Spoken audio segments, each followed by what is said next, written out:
Merry Christmas. You see that we have the tree. You see that we have the slides. It is now time for Advent. It is the time of the year where we begin to reflect on the Christmas story.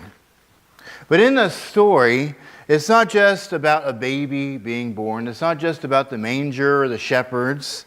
In the midst of the story of Jesus' birth, we see that throughout the whole story, God gives certain gifts. And those gifts are very important and very profound for us to receive.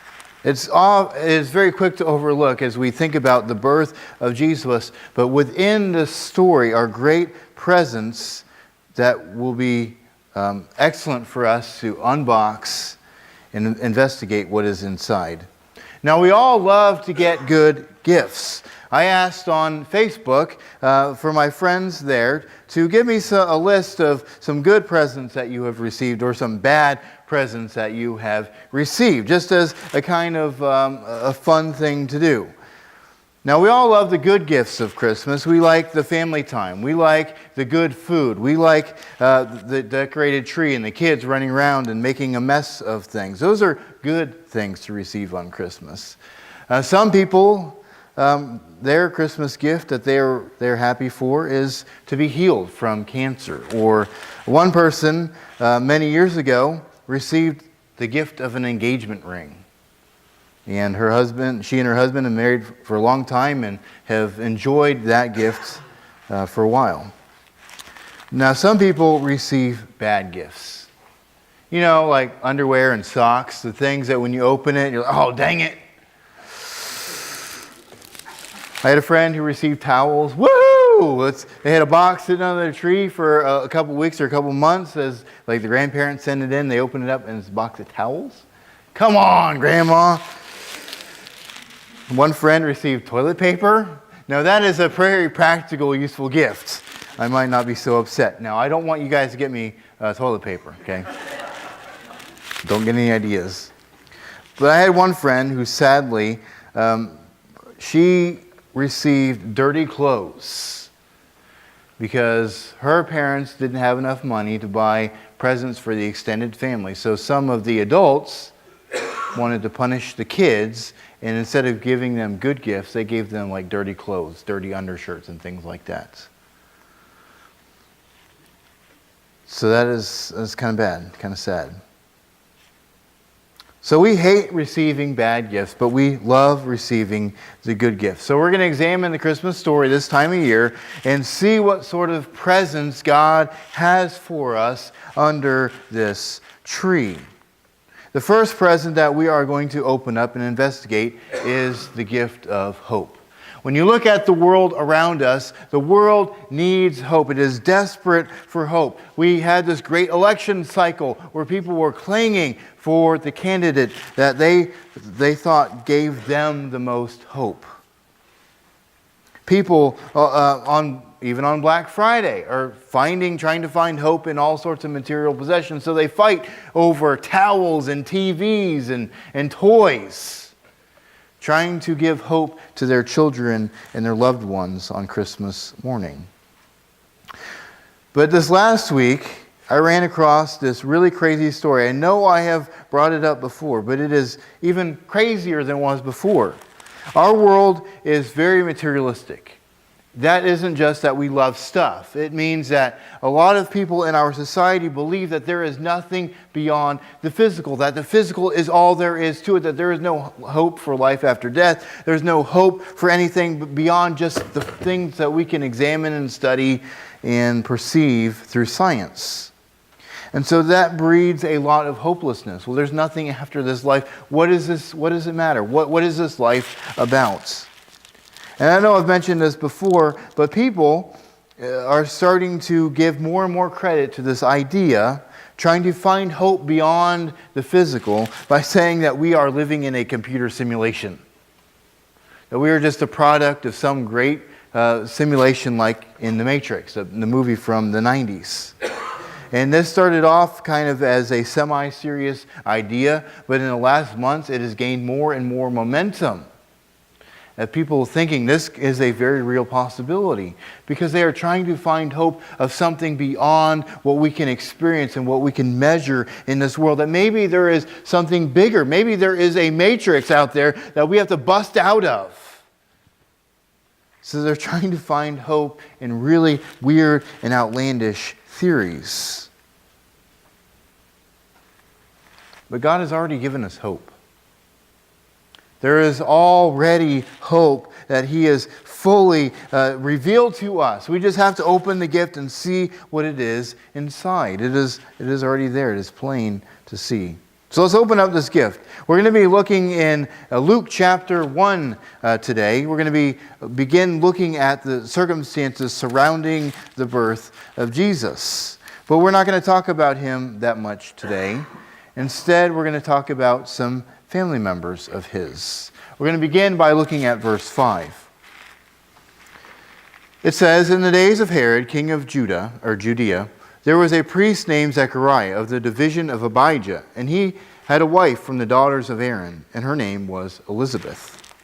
And they were both righteous before God, walking blamelessly in all the commandments and statutes of the Lord. But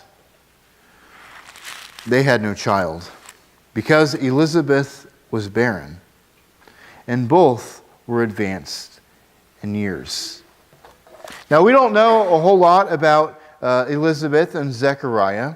We are simply introduced to them in this story. What we do know is that they are both descendants of Aaron, that they are both descendants of the great high priest, the brother of Moses, from the Old Testament. So they are both in the family that takes care of all of the things that happen in the temple, all the sacrifices, all the music, all the offerings, all the prayers, all the organizing of the things that goes on in the temple, that both of these come from that family. So naturally, they are more inclined to the things of God. That they are surrounded by Scripture. They are surrounded by the knowledge of sacrifices and what it means to serve God. But for some reason, they were never able to have kids. That through the years, that something was wrong, maybe with him, maybe with her, but they could not have any children. And that sounds kind of bleak. For them in their culture, that would have been a very negative thing. And in normal circumstances like this, what would be an acceptable thing to do would be for Zechariah to divorce Elizabeth so that he could find a woman who could bear his children, so that he could keep the family name going. But he didn't take that route. He stayed with his wife even though they could not have children. Through the stress, through the ups and downs, through the tears, through the agony and pouring themselves out before God, asking, "Why, God, can we not have kids?" Through all of that, he remained faithful to his wife. So he was a man who loved his wife and he loved his God. And they both served God well. They were considered righteous in the eyes of God. But when people looked on this couple, when they realized that they had no children, what people thought was that they were cursed. That maybe there was some sin in their life. Maybe there was some unrepentant sin. Maybe they had made some mistake in their past, and now they are experiencing the curse of God. They're experiencing punishment for their sin by not having kids. And so many people in that day would blame barrenness, would blame the inability to have kids on a curse from God. And so as a result, people would try to work harder. They would try to please God more and more with their life. And it ended up becoming a relationship with God where they're trying to earn His favor. They're trying to make the sacrifices in order to open up the womb of the woman so they could have children. It was no different than the pagans where they would offer sacrifices to their gods. And so the culture, the people of their day would have looked down on this couple for not having children. But Luke tells us that this is not the case, that it was not a problem of sin, that they were righteous before God, that they, even though they weren't perfect, they made their mistakes, that they were really observant of the law. They really loved God. They really served God with their lives. That was not the problem.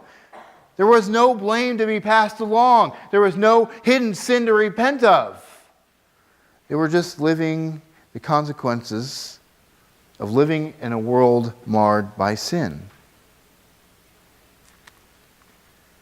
But like them and many people in their day, these certain circumstances would rob them of their hope. That they trusted God, and yet they did everything right, and yet they still could not get ahead. They could still not experience the blessings that they had expected. So what we can learn from this is that sometimes life circumstances can rob us of our hope. Like Zechariah and Elizabeth, maybe it is childlessness. Maybe it is some unexpected diagnosis. You go to the doctor and the doctor says, I've got bad news. Maybe you try to take steps to improve your life, to get ahead in life, but for every step you take, you get knocked back 3 steps and you can never get ahead. Maybe you're trapped in some sort of dysfunction or some addiction. Or maybe you have suddenly lost your job and you have a family to take care of. You have presents to put under the tree. And you are absolutely hopeless to do anything about it. An example from my life is one time working construction. I know I've shared this before too. Working construction when Sarah was pregnant. Things were getting slow. It was getting towards winter. So things tend to slow down. And my boss comes up to me one day and says, Joe, we don't need you anymore. In the middle of November, Sarah is pregnant. Christmas is coming. What are we going to do? In the middle of seminary, can't really work full time to take care of us. What are we going to do with ourselves? It is these things that rob us of our hope. And so we can get discouraged. These situations can knock us back. They can suck all of the hope out of our lives. But like Zechariah and Elizabeth, if we hold on to hope in these hopeless situations, God will help us in our time of distress. Now, He might not give us children. He might not give us the things that we have, but He can help us to remain faithful and hopeful, even in the midst of these trying times. So we're introduced to these characters, Elizabeth and Zechariah, a righteous couple who serve God. Now, from this point in the story, Zechariah goes to Jerusalem to put in one of his 2 weeks of service at the temple. And the priests would serve 2 different times during the year, in addition to the main festivals and feasts. They would go and they'd serve every year. And what they would do is there were so many priests, so many descendants of the tribe of Levi, that they would cast lots to pick the jobs. You know, they wouldn't pick the guy with seniority. They would make it fair, and they would basically roll the dice. Okay, you do this job. Roll the dice. Okay, you do that job, so that everything was evenly distributed amongst the people. And so some people might only serve as priests to bring the offerings and sacrifices into the temple one time in their whole life, through many years of service. So this was a very big deal for them to serve in the temple and to be the priest for the day. And so Zechariah goes and he is picked. The dice fall in his favor, and he is picked to be the priest for that day. So he gets up in the morning and he begins way before the crack of dawn to begin purifying himself, but to bathe him, to cleanse himself ritually so that he can be perfect before God. And his big job for the day is to go and offer incense on the altar, which is in the holy place, just outside the Holy of Holies in the temple. He was supposed to go by himself and just put the incense on top of the altar, and it would catch fire by itself as the heat comes up from underneath, and then just leave. So for him, this is kind of like the highlight. This is Super Bowl Sunday in the life of the priest. He gets this great honor to go and offer incense twice this day on behalf of the people. And this incense symbolized the prayers of the people, but it also offered a very practical purpose. The temple was not a very good smelling place.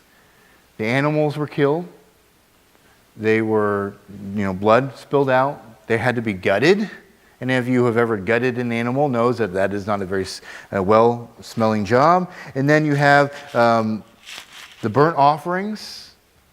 Now, I'm not talking about Thanksgiving, guys. I'm not talking about what you did in your ovens. Some of the offerings, they would consume the animal completely in fire. And it smells good at first, but after a while it doesn't smell so good. And so the incense kind of helped to cover all of that up, but it also symbolized prayers to God. And so he goes up there, he purifies himself, and he puts the incense on the altar, and he realizes he is not alone. There's not supposed to be anybody else there. He is the only guy who has been authorized, the only one who has been purified to go and do this job. And yet he is not alone. It's not some sheep that's run off. It's not some person. It turns out that he is in the presence of an angel. And he is shocked. He is fearful for his life. But in verse 13 we read, "The angel said to him, 'Do not be afraid, Zechariah, for your prayer has been heard.'" What prayer? "And your wife Elizabeth will bear you a son, and you shall call his name John." Whoa, angel. We stopped praying for this a long time ago. My wife is way past age for having children. What are you talking about?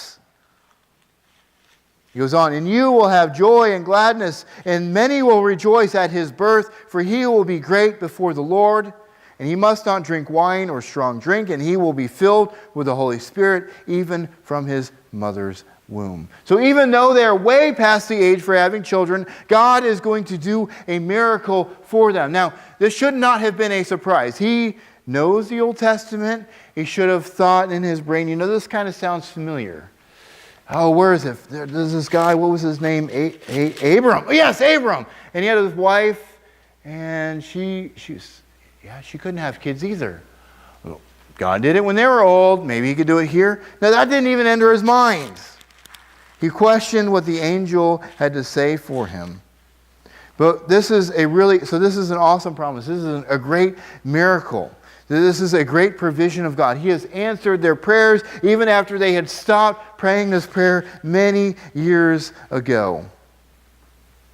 And so the angel says, you're going to name him John. You're not going to give him the family name. You're going to give him the specific name of John. And you're going to set apart his life in a way that he's not going to cut his hair. He's not going to drink wine or strong drink. He's going to be completely devoted to God. And this is like in the Old Testament where they sometimes men would take a temporary vow called a Nazirite vow, where they would abstain from alcohol, they would abstain from cutting their hair, to devote that time to serving God or to praying to God, or some special time that they would specifically devote. This is for God.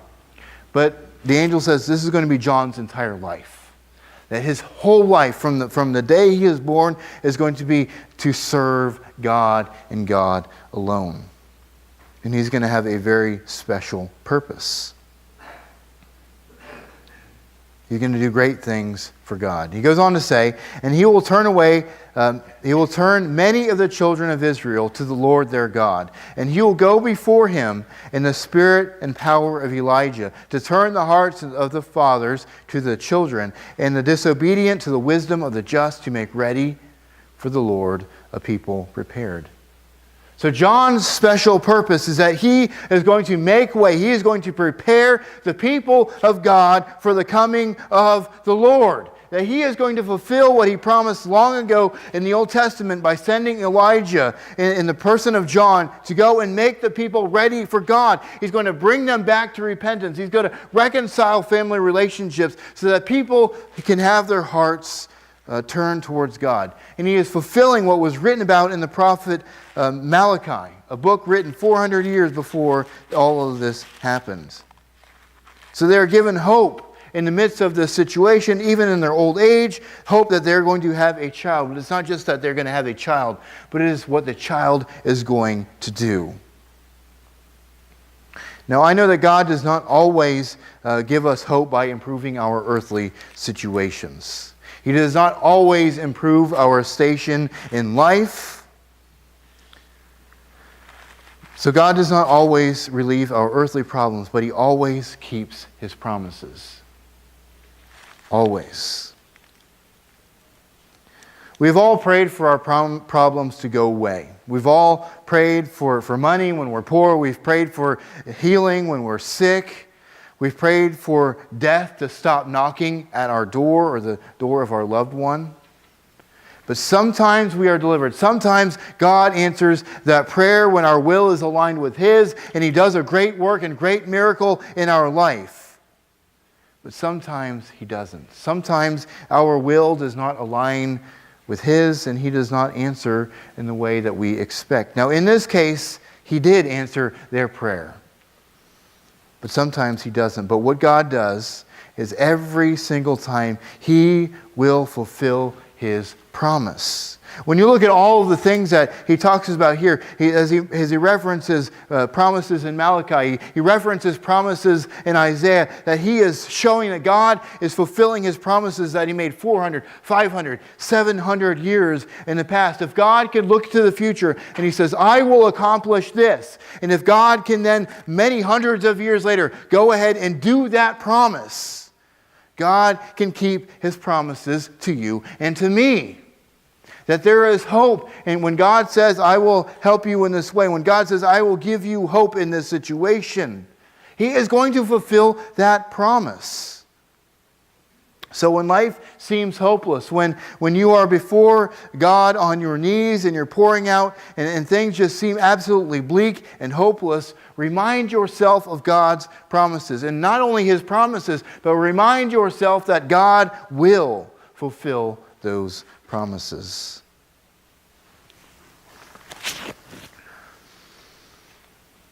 So for Zechariah in his old age, this would have been absolutely shocking. Completely out of the blue, beyond his wildest expectations. And so he doesn't believe.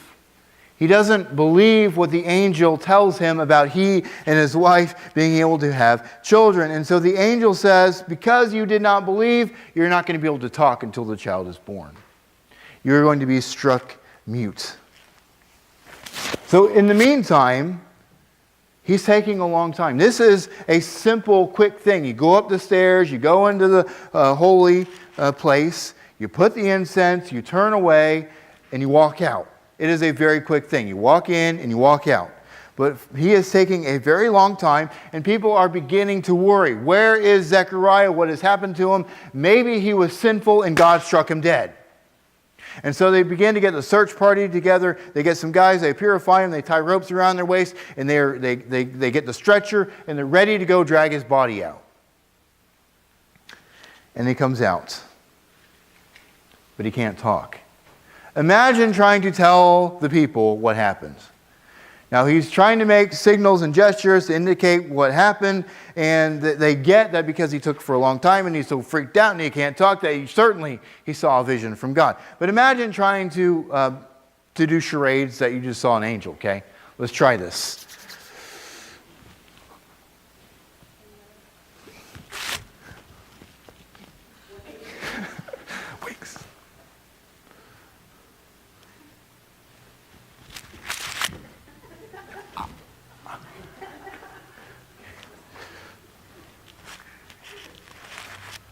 Yeah, it doesn't work, right?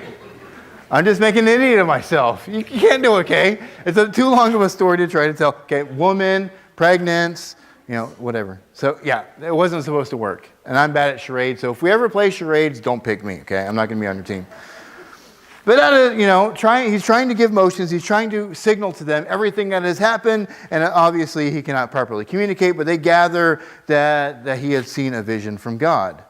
But the reason why he does not believe the angel and what the angel says is that his expectations do not match what God is doing. And so when God does not fit in his expectations, he does not have belief. And what we've got to realize is that God does not always fit in our expectations. That we put God in a box. We say God won't do this or God must do this. If I say this prayer, certainly God's going to give me a mansion. Or certainly God can't fix this problem I'm in. Or maybe, I'm so messed up, God can't love me. I've made all of these mistakes. I've got so much sin. You don't know how bad I've messed up. God can't forgive me. So we put God in a box, we limit what he can do, but he doesn't fit in our expectations. So a lot of times what we try to do is we try to then force God to fit our expectations. We try to make him into what we want him to be. Now, Israel got themselves in a lot of trouble when they did this. They tried to make a calf, or they tried to make all of these different idols from the people around them, and it never worked. They could never make God in their image. And we can't do the same. So in reality, we need to adjust our expectations to fit in with who God is. Allow our wills to be bent rather than trying to bend God to ours. So after all of this happens, we read in the text, the end of the story goes like this. After these days, let me just say this. He goes home. He leaves his time of temple service. We don't know what day he did this, but he was there for in total a week. And he has to go home and try to explain to his wife that she's about to get pregnant. And he can't talk. Imagine that conversation for a minute, okay? It's probably a very difficult conversation. But somehow he gets the message across. And then we read in verse 24, after these days, his wife Elizabeth conceived, and for 5 months she kept herself hidden, saying, thus the Lord has done for me in the days when he looked on me to take away my reproach among the people. It is curious to me that Elizabeth decided to stay away from people for 5 months. She isolated herself from other people for a total of 5 months. And I wonder why that is. Now, I can imagine, thinking about the culture in which she lived, that maybe she was afraid of the opinions of the people. Afraid of the rumors, the gossip that they would spread about her. That maybe the problem wasn't with her. Maybe it was Zechariah. Maybe he has done something wrong and they can't have children because of him. And so maybe while he's out of town for the week doing his job, maybe she slept with somebody else, and that's not his child. So maybe she was afraid of the gossip and the rumors that would be spread. Maybe she is still in shock about God's plan, and she's trying to figure out all the pieces to this. She can't have a conversation with Zechariah, so she's trying to figure it out. And so maybe she is just trying to seek out God's will. Maybe it's as simple as the doctor told her, hey, you're old, this is a high-risk pregnancy, you need to be in bed. So maybe she was just on bed rest. But I do know for a fact that through most of her life, she was looked down on by everybody else because she could not have kids.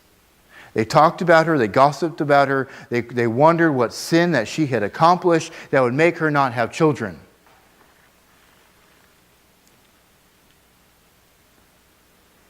And so, even as she became pregnant, their negative opinion for many years would not go away.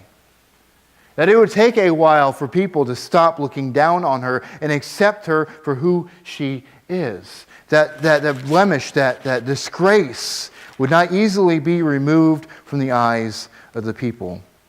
So she is spending her time with God. So what we see from this is that God is not always going to remove the blemish, but He will always take away our disgrace. And what I mean by that is that when God forgives us, He sees us as clean. He sees us as holy. He sees us as perfect because of the blood of His Son, Jesus. But sometimes people still look down on us.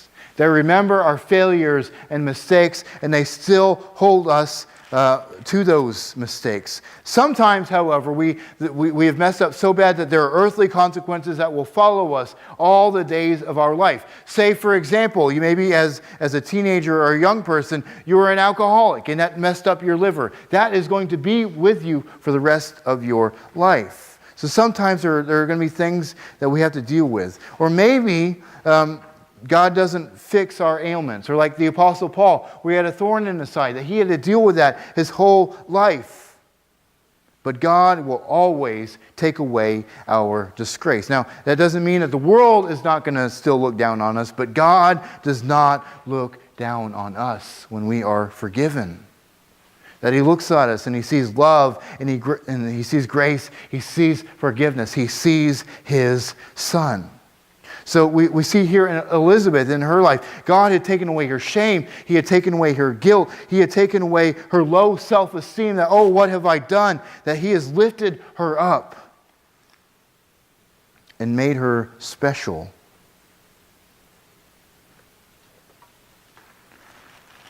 And the same thing happens with us. When we are forgiven, God looks at us with love and grace and forgiveness. The world might continue to look down on us. Your friends and family, they might remember the old you.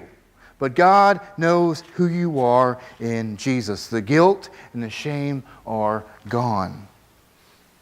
Even though you might not have a better job, you might not have wealth, you might still be dealing with illness, God still looks on you with love and grace and gives you hope beyond this life. There is lots of hope in this passage. There's a child in this childless family. There is hope that this husband would stay with his wife even though she cannot have children. There is encouragement here for the disheartened, that when we are discouraged, that God can give us hope in the midst of our difficult situations. It is obvious that God gave this couple hope through their child, but also in what the child is going to do. But that is not the greatest hope in the story. We can get so focused on the physical. Oh yeah, God has given them a child who's going to be great. They're going to be looked up on in society. They're no longer going to be looked down on. Oh, they're going to have kids. They're going to have grandkids. This is going to be great.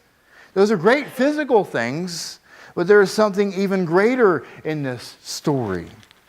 And that is the Lord is coming. That the whole point of John's life is that he's going to make way for the way of the Lord. He's going to get the people prepared for the coming of Jesus. That is the great hope of this story. Not in a childless having a child, not in this son being a great prophet, but the fact that Jesus is on his way. God had been preparing the world for hundreds and thousands of years, and his promises are about to come to pass.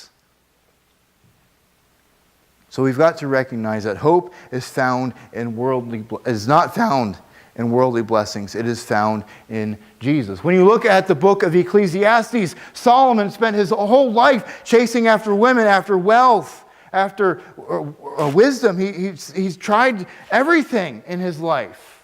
Power and prestige and all of that. And none of it satisfied. And when he gets down to the end of his life, he says it was all pointless. It was all meaningless. The mansions, the palace, the hundreds and thousands of women.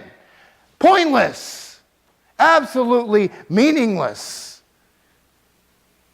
And yet we still seek after the same things. And Solomon says that is stupid. That is pointless.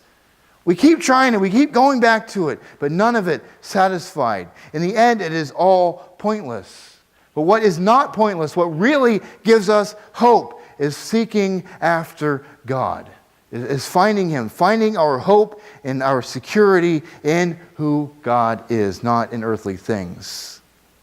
And nothing is more discouraging in looking at this than looking at what we do on Black Friday. We get up super early so that we can go and get early deals on things, that we can, find physical things that are going to satisfy us for another year. A bigger TV, a newer computer, towels, toys for our kids. I mean, there are toys that they're relatively cheap that some people are buying up and selling for like hundreds and thousands of dollars online. Because we've got to make sure our kid gets this awesome toy that they're not going to play with. We get so trapped into finding hope in this world. But it's only found in Jesus.